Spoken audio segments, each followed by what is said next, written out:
We Swiss are crazy about trains. We don't just have a lot of railroads. We have the most beautiful ones in the world.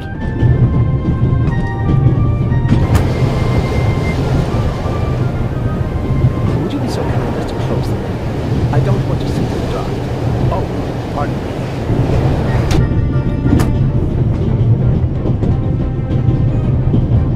The violinist is a good-looking fellow, and he's traveling through the most beautiful mountain landscape in the world. One can only hope that his violin is better tuned than he. Hello, sir. Hello. If I'm not mistaken, you're a violinist. That's true. A wonderful instrument. The violin music touches the soul. That's why I learned to play it. Do you play in an orchestra? No, orchestras aren't really part of my world. A solo violinist. The best soloists travel a great deal and make a pile of money, or so they say. In that case, I'm probably not one of the best. Are you traveling to Istanbul non-stop? No. I'll transfer in Venice to a ship. I'm on my way to Cairo. Cairo?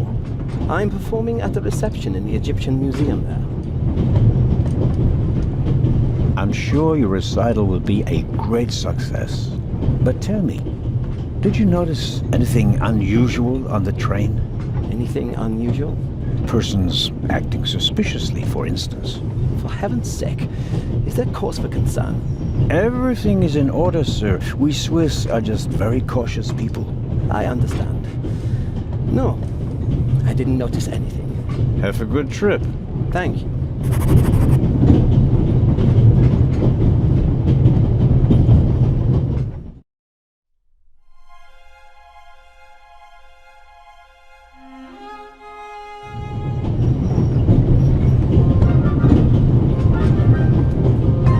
I bought it last week at a flea market. I like it because it tells a story. I suppose the previous owner bought himself a newer one. This one still works just fine, though.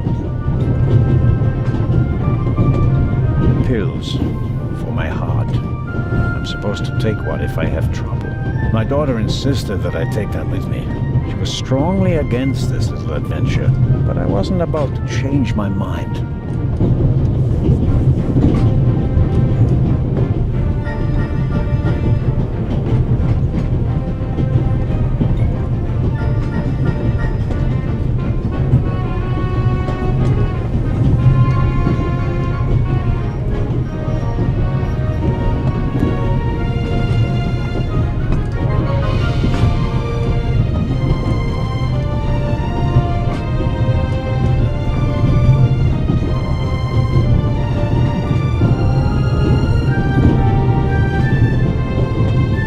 Very kind of you. Thanks. Oh, pardon me. No problem. The uniform is waterproof. Mr. Lucio. Professor Edgar Lucio. Oh, a professor. Are you a scientist? Do you teach at the Sorbonne? No, I work at the British Museum in London. You don't say. So, you were, shall we say, an eyewitness to the burglary 2 days ago? No, I wouldn't say that. Oh, no?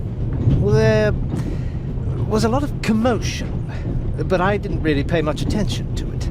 There was a break-in in your museum, and it didn't concern you? Well, let's just say that nothing that's happened in the last 2,000 years concerns me. Whatever you say. The famous Inspector Legrand is on this train. I imagine you know him. No, should I? You don't know him? And you also don't know what he's doing here? No. Why should I? Just a thought. You're a representative of the British Museum. There's a guarded safe on the train. I'm sorry. I don't know what you're trying to imply. And now, please excuse me. May I ask where you are going? Of course. To Venice. I'm going to meet some colleagues there. Oh, Venice. A beautiful city, or so I'm told. Indeed. But I really have to take my leave now. Just one more thing. Did you notice anything unusual on the train? Here? On the train? No. I can't say that I have. Although I did spend most of the time in my compartment.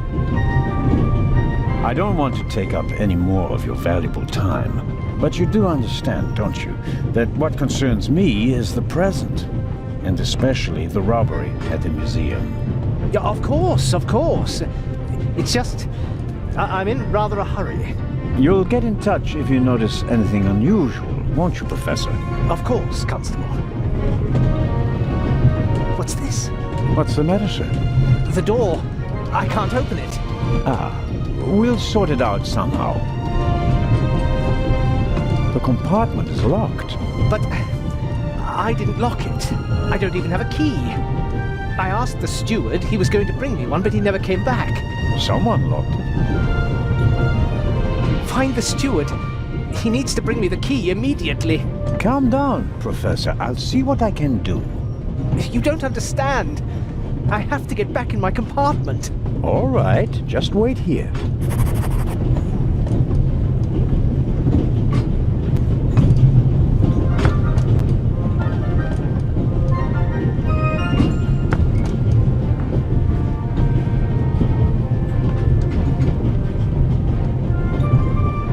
The little label on the door reads Baroness von Trebitz.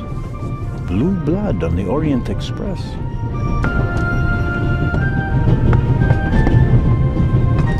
Yes, what is it? Whoever that is, James, ask them whether they found my purse and then closed the door. The noise on this train is driving me crazy. You're missing a purse. Was it stolen? At the very least, I cannot find it, sir. It was stolen. When was the last time the Baroness saw her purse? What? In Zurich, on the platform, sir. I just asked where you last saw your purse. In Zurich on the platform. James, tell him that I still had it when I got out to stretch my legs. The Baroness says... Maybe you lost it there. What? The Baroness never loses anything, sir. I never lose anything. Very well then. I shall be on the lookout for your purse. If I might ask you a few questions about your fellow passengers. I thought he was looking for my purse. James, tell him to look for my purse. The Baroness wishes that you search for her purse. But couldn't we perhaps... All right. First, the purse. I will have a look around. Thank you, sir.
I don't believe it.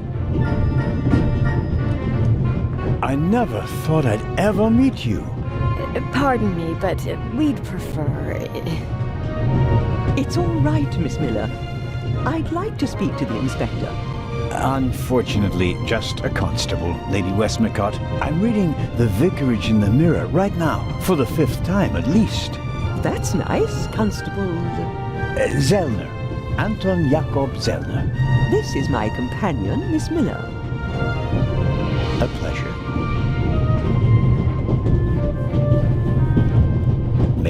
ask what you're doing here? Are you on holiday? Holiday? Yes, so to speak. The first and last holiday of my life. Madam? I've been writing since I was a little girl. It became my job, and now I've stopped. So, this must be a holiday. You quit writing? Impossible. I have all of your books. Your Detective Partout is my favorite character. Then I have bad news for you. I killed the old wretch off years ago. I don't understand. I'd rather not discuss my work, Constable. Oh, well, fine. Are you traveling to Istanbul, Lady Westmacott? No, we are on our way to Venice. From there we will take a ship to Cairo.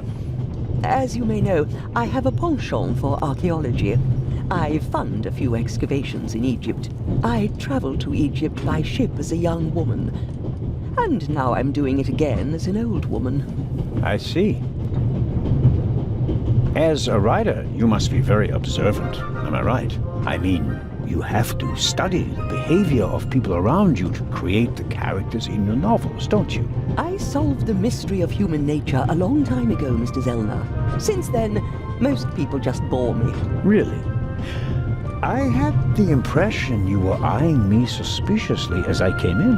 What do you want to know, Constable? Did you notice the man who just walked into the next carriage with a cup of tea? I did. He seemed nervous. He was waiting at the bar for the steward, and since the steward never appeared, he elected to help himself. He took 2 biscuits. He seems pretty young, but he's already a professor at the British Museum. Interesting. I'll have to talk to him later. Just out of courtesy, of course. Of course. Did you notice the blonde man with the violin case? I certainly did. He introduced himself and tried to make a good impression. People like him are drawn to wealth and fame, like moths to a flame. But his charms failed on you. I know him by name. David Kreutzer.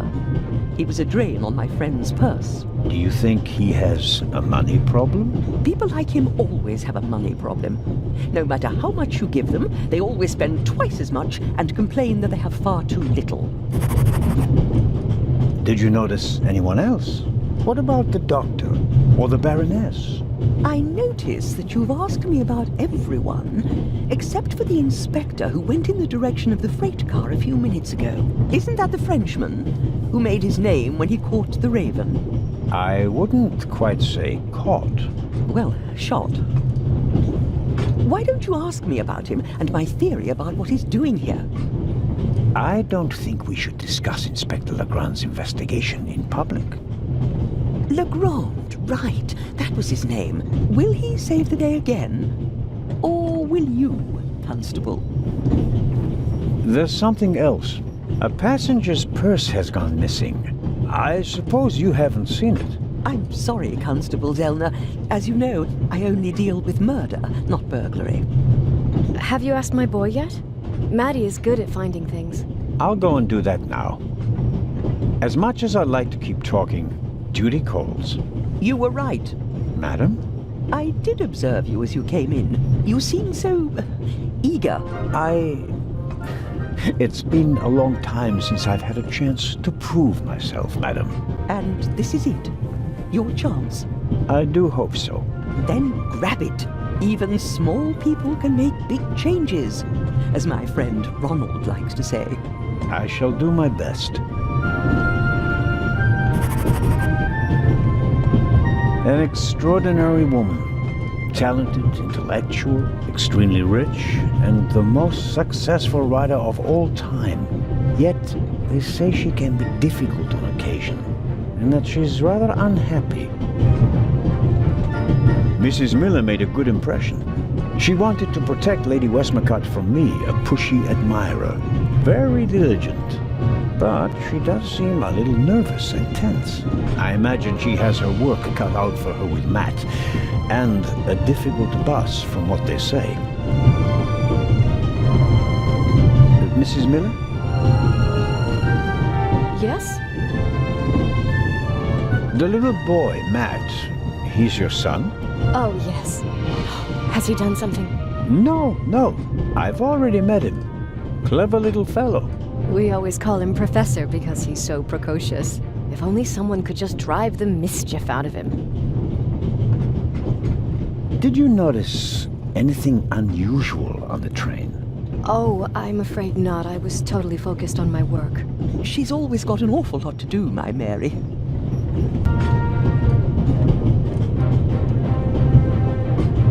I think it's uncomfortable for her when I talk to her in front of Lady Westmacott.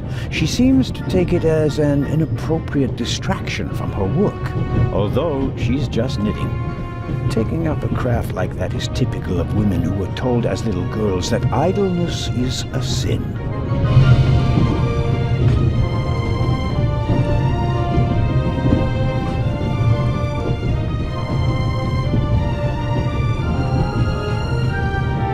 I made the acquaintance of Dr. Gebhardt on the platform in Zurich.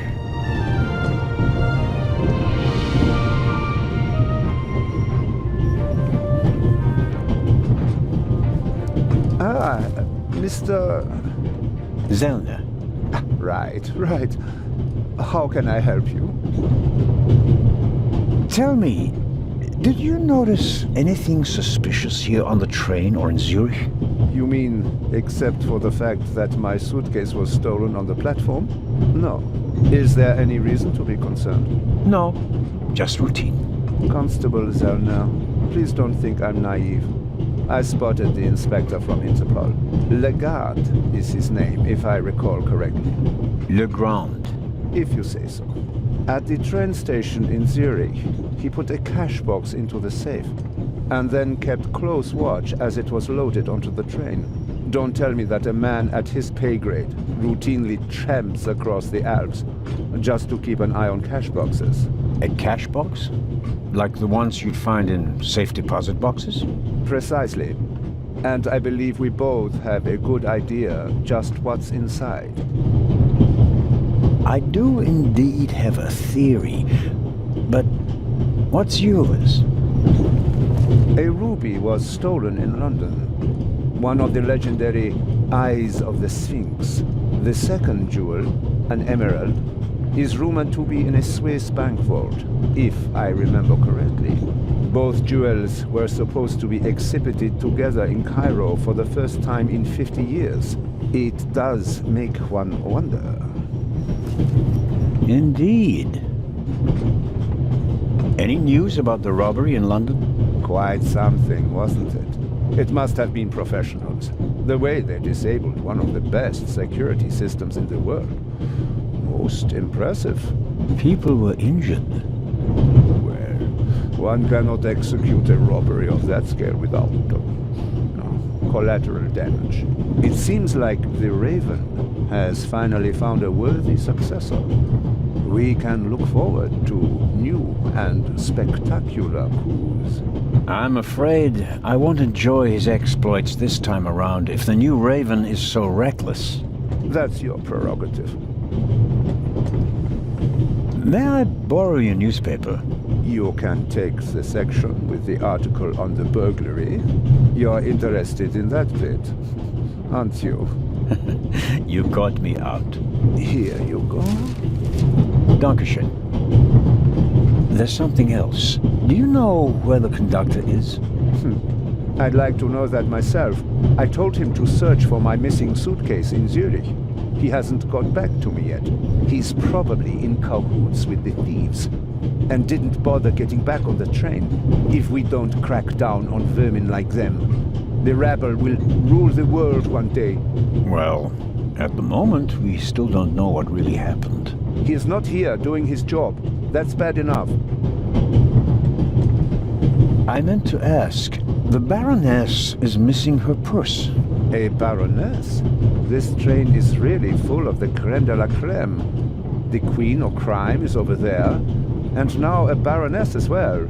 Have you seen the purse? Unfortunately, no. Do you know Lady Westmacott? You were talking to her.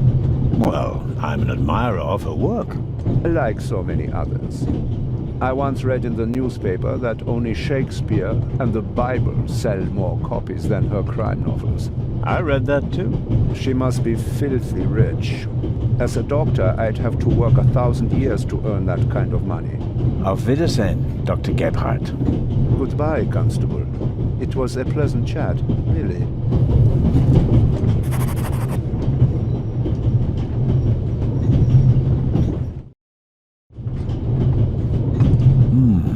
A story about the upcoming Oscars and Cleopatra's chances of winning.